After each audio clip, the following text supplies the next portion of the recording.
raaqiya ismaaciil oo ah hooyo asal ahaan soomaali ah ayaa loo doortay inay noqoto guddoomiyaha degmada islington ee london.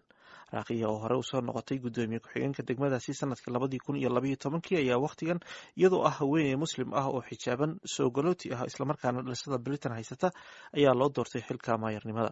sida laygu doortay waxa weeyaan waxaan isku sharaxay inaan duqa magaalada noqdo meerka islington ayaan isku sharaxay kol hore.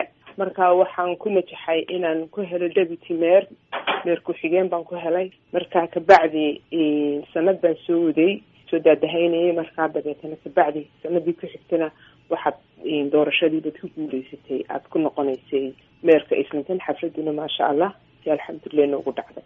meeqa qof ayaad uga guulaysato u sharaxneyd xilkaasi? 3 qof baan ku tartanay.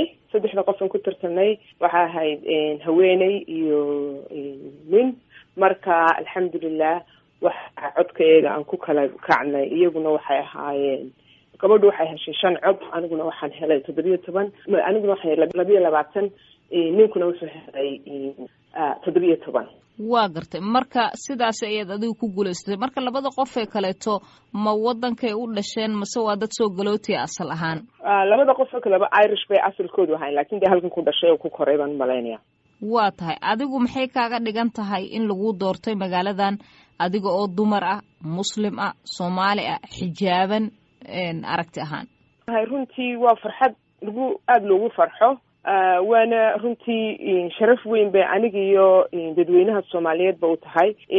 runtii haddaan dib ugu yar laabtana siyaasadu way wejiye badan tahay alxamdulilah. runtii waa in dadaalna way u baahan tahay. marka muddo 2 sanadoodaan ku shaqaynayay si la ii doorto uu la shaqeeyo xildhibaanadii aan la shaqaynayay si aan doorashadu aan ugu najaxo ugu guuleysto. waayo markaad position doonayso waqti dheer bay qaadataa, juhuud badan bay qaadataa in lagugu doorto. marka sida aawadeed baa laygu doorta.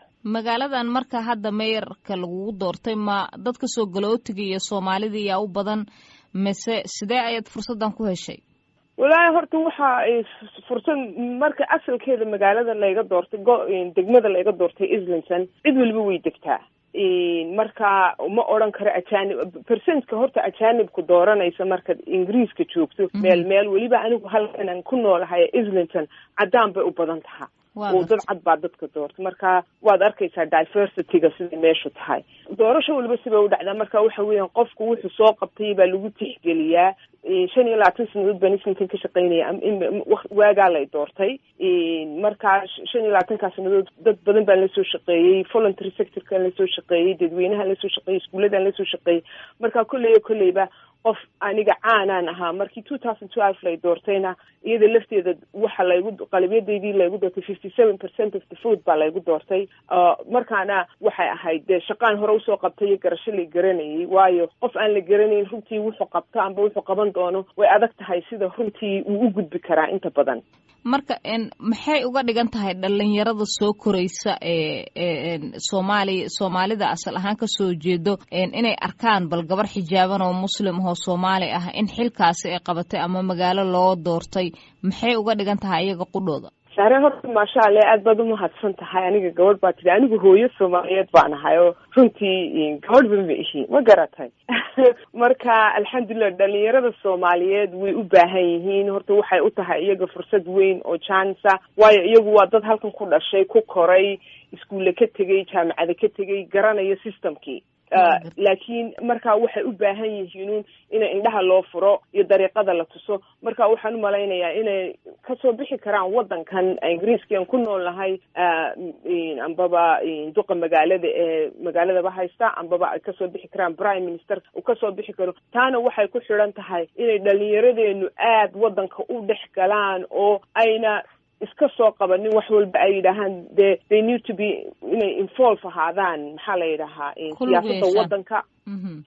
oo aad mujtamacii lasoo shaqayso oo aad wakti badan iyo juhuud badan geliso. waayahay raaqiyo markaan ku celcelinayo gabar adigoo ah waxay ujeedadeeda tahay micnaha in adiga oo haweeney ah waa wax lagu macnayn karo gabarnimo. micnaha haween adigoo ah ayaad soo baxday. hadda marka maxay tahay fariintaad u diraysid gabdhaha yaryar ee soo koraya markaan sidaas u dhigo inay ku arkaan aragti ahaanna maxaad oranaysaa? wallaahi gabdhaha yaryar maasha Allah soo koraya iyo kacaankeena Soomaaliyeed dhanka meel wali ka joogaan boorta waxaan oran lahaa marka u horeysa waxaan la yiraahdaa siyaasadda nolosha badhkeedu badan weeye siyaasaddu ma waxay go'aan lagu soo jaray inaad daba fadhiisataan mise dadka kuu soo jaray inaad barbar fadhiisato tidhaha anaku kaas ma nihiin kaasaan nahay sidaasay mujtamaca iyagu u baahan yahay marka inay aada u galaan siyaasadda oo xisbi walba ay ka mid noqdaan oy member ka noqdaan waayo qofna xisbi kama soo bixi karo awal dadweynaha looma soo bandhigi karo ilaa xisbiga golaha dhexe hoostiisa laga soo doorto golaha dhexena waxaa lagaga soo dooran karaa qofku markuu member xisbiga ka noqdo ee lasoo hordhigo dadka doonaya inay soo sharaxaan marka qofkani ma qof u qalmaa mujtamacii mise qof aan u qalmin iyaga codkaana dhiiban kara Soomaalidu waa inay ogaataa codkoodu inuu mid ay kasban karaan oo qofkay doonayaan soo keeni karaan golaha qofka aanay doonaynin ay golaha ayna soo keeni karin xisbiga doontaba ahaw laakiin waa inaad xisbi member ka ahaataa oo ogaataa inaad adigu MPna ridi karto MPna